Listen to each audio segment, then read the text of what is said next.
In this video, I'm going to show you step-by-step instructions on how to replace the internal battery on the Google Pixel 4.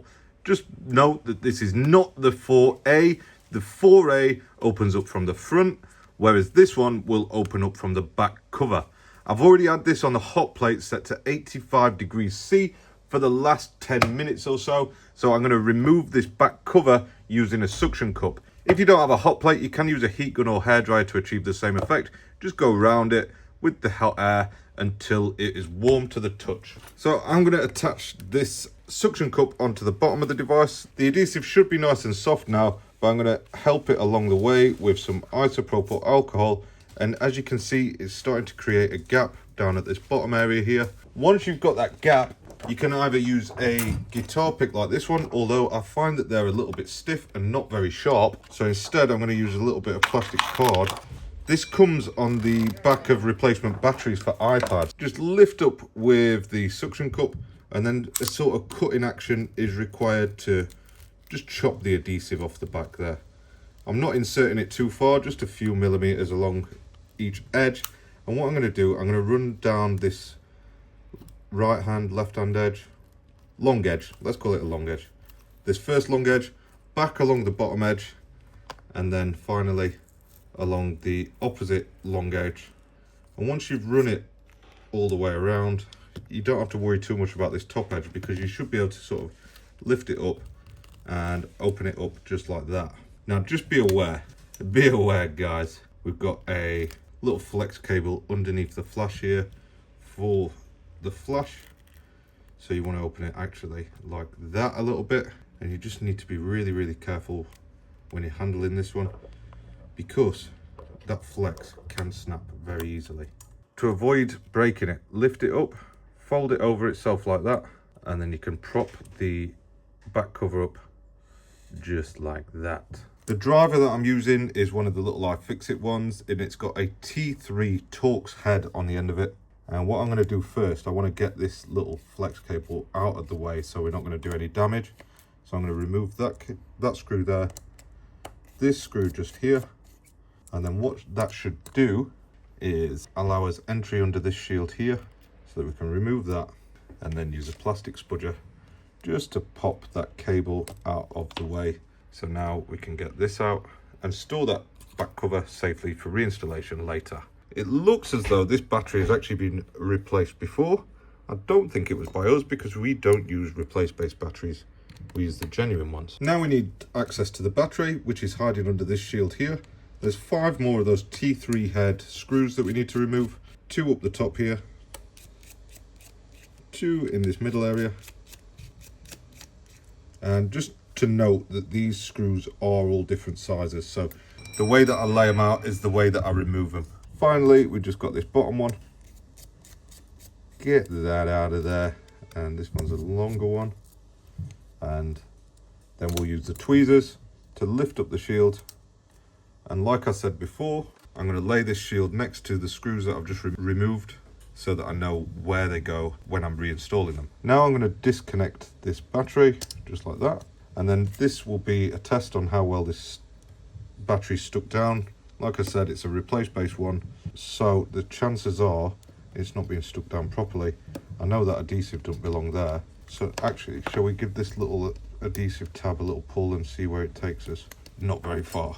So I'm just going to pry using the plastic prying tool underneath that on one side, underneath the other side, using the edge as a little lever. There should be some little pull tabs underneath this, but because it's been replaced before, there isn't. I'll add a little bit of isopropyl alcohol to make this a bit easier for me, but this is a classic example of the pry of shame. Once you've got enough pry on it, then it will pop out just like that. I'm not sure. Oh, look at the mess.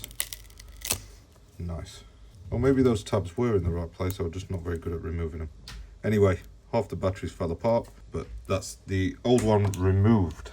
Use a clean room wipe just to dry up any of that alcohol, what's left behind. Now we've got a genuine Google battery. I'm going to re-secure that into place. Make sure you buy the right battery. It's not the 4A or the 4A5G or the 4XL. This is a Google Pixel 4 battery. I'll put a link in the description below on where you can buy this. And then I'm just going to fold over the flex cable, make sure that it's stuck down good, and then we can go ahead with that shield that we removed and we can pop that on top.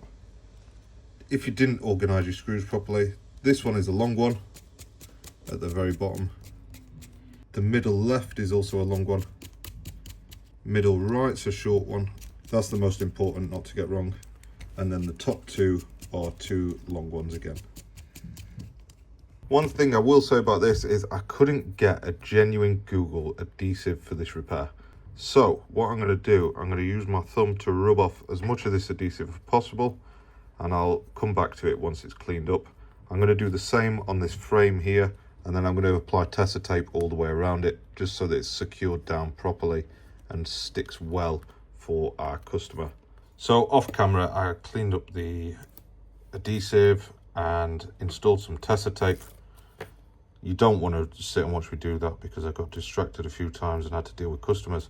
So I'm just peeling off the adhesive now, and then we're going to come in with the back cover, and we need to reattach it up here. Once it's reattached, just use your tweezers to make sure that it's pushed down properly. Then you can get that little shield that holds it down, line it up, and install those two screws. These are both the same size, so don't worry about mixing them up, but just be careful not to do something that makes you jump and accidentally break this cable. Right, let's go with this one first. I'm only going to put it in loose, that one, because the other one is not quite lined up right. Drop it there and reinstall that screw. We can tighten that one down, tighten the other one down.